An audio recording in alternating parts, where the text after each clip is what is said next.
Good evening friends and audience, আশা করি ভালো আছেন। দেখুন আমি এখন কোথায় এসেছি, বাংলাদেশের একটা অন্যতম তীর্থভূমি শ্রী শ্রী বাবা লোকনাথ ব্রহ্মচারীর আশ্রম বারোদিতে এসেছি।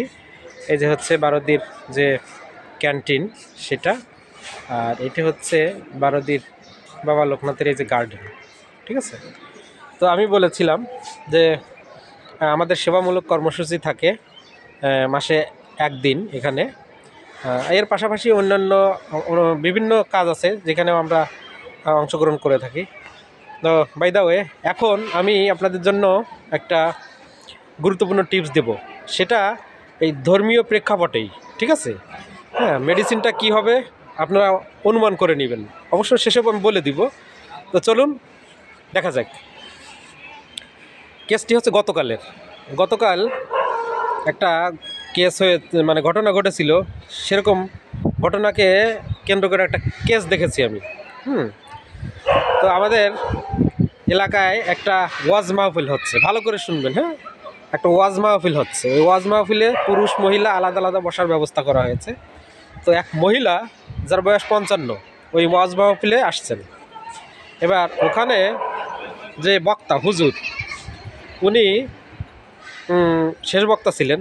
উনি যেভাবে কথা বললেন, মানে ধর্মীয় প্রেক্ষাপটে উনি একটা কথা বলেছিলেন, খুব ইমোশনাল একটা বক্তৃতা এবং খুব জোর দিয়ে। সেটা কি, মানে গুনাহ করলে এই জগতে বা এই জামানায় কী রকমের শাস্তি পেতে হতে পারে, উনি সেই বিষয়ে একটু বয়ান দিচ্ছিলেন।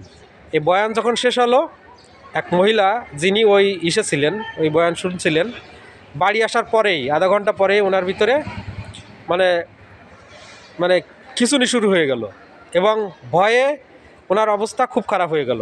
ব্লাড প্রেশার ডাউন হয়ে গেল। তারপরে মানে ওই রাতে তো ঘুমই হয় নাই, এরকম খুব খারাপ অবস্থা। তো কি হলো, ঘন্টাখানেক পরে আমাকে ফোন দিয়ে বললেন যে এই ঘটনা কি করা যায়। আমি বললাম নিয়ে আসুন তো। তো ওনাকে জিজ্ঞেস করলাম যে কি হচ্ছে, কি সমস্যাটা কি বলেন। তা উনি বললেন, প্রথমে বলতে চান নেই, পরে পাশে বসা যিনি উনি বললেন যে উনি তো ওয়াজ শুনতে গেছিলেন, ওই শুনে আসার পর থেকে এরকম ঘটনা ঘটছে। তো হুজুর ওয়াজে কি বলেছিলেন, হুজুর ওয়াজে বলেছিলেন যে আমরা গুনাহ করলে আমাদের কি শাস্তি হবে, আমাদের ভবিষ্যতে কি হতে পারে, এই ভয়ঙ্কর বিষয় নিয়ে আমাদের সামনে আলোকপাত করেছিলেন, যাতে আমরা গুনাহ কম করি। ঠিক আছে, উনি ওইটা শোনার পর থেকেই ওনার যত সব সমস্যা শুরু হয়ে গেছে। তাহলে দেখুন এই কেসটিকে আমরা কিভাবে ভাবতে পারি, আসুন দেখে নিই। আচ্ছা, উনি যখন এই ওয়াজটি শুনলেন, ওয়াজটি শোনার আগে কোনো সমস্যা ছিল না, ওয়াজ শেষ হয়ে গেল, শেষ হওয়ার পরে বাড়ি আসার পরে থেকে সমস্যা হলো। তাহলে এখানে একটা রুব্রিক আমরা ধরতে পারি, সেটা কি, started prick at the needle, অথবা started prick of the needle at the. এই যে একটা, আরেকটা কি, অ্যাংজাইটি স্যালভেশন উইথটা কি, এটা হচ্ছে যে আমি যেসব কাজ করেছি, আমি তো মানে জেনে বুঝিয়ে অনেক ভুল কাজ, গুনাহ কাজ করেছি, এইটা ভেবেই ওনার ভবিষ্যতে কি কপালে বা পরিণামে কি আছে এইটা নিয়ে উনি চিন্তিত হয়ে পড়েছেন। এবং হুজুরের বয়ান শোনার পর থেকেই মূলত এই সমস্যাটা দেখা গেছে। তো এই দুটো রুব্রিক নিয়ে মিললে মেডিসিন কি আসে, মেডিসিন আসে ক্যালকেরিয়া কাল।